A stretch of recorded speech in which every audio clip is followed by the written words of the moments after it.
हामीले इन्भर्टरबाट ब्याट्रीमा कसरी कनेक्सन गरिन्छ भनेर यहाँ हामी जोड्न गइरहेका छौं। एउटा इन्भर्टरबाट एउटा प्लस पोइन्ट रेड वायरमा आएको छ, त्यो चाहिँ हामीले यो प्लस लेखेको ठाउँमा जोडिन्छ। यहाँ राम्रोसँग हेर्नुस्, प्लस छ यहाँ, एउटा त्यसमा जोड्नु पर्ने हुन्छ। प्लस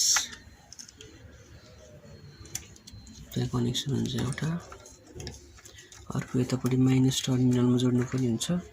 हाम्रो यहाँको माइनस तार छ। हामीसँग इन्भर्टर छ एउटा, हामीसँग 150 एम्पियरको ब्याट्री छ, 12 भोल्ट 150 एम्पियर।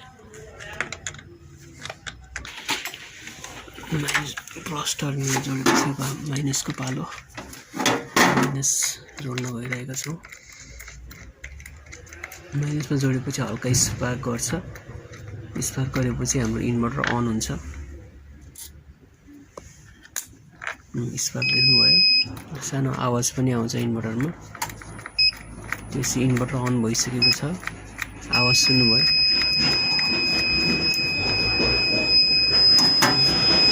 त्यसलाई हामीले चार्ज गर्नुपर्ने हुन्छ। राम्रोसँग फिटिङ भएपछि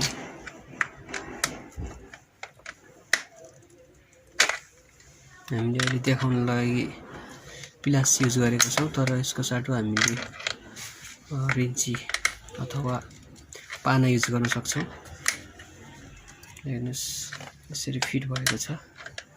प्लस लेखेको ठाउँमा प्लस र कालो माइनस लेखेको ठाउँमा माइनस। तपाईँले देख्न सक्नुहुनेछ, हामीले लाइनमा हालेका छौँ। लाइनमा हालेपछि यस्तो खालको मेन अन भनेर देखाएको छ, हाम्रो युपिएस मोडमा छ। त्यस्तै गरी तपाईँको यसको पछाडिपट्टि यहाँ रहेको हुन्छ। यो यहाँ हेर्नुहोस्, एउटा यसले चाहिँ लाइन अफ गर्ने र अन गर्ने हुन्छ।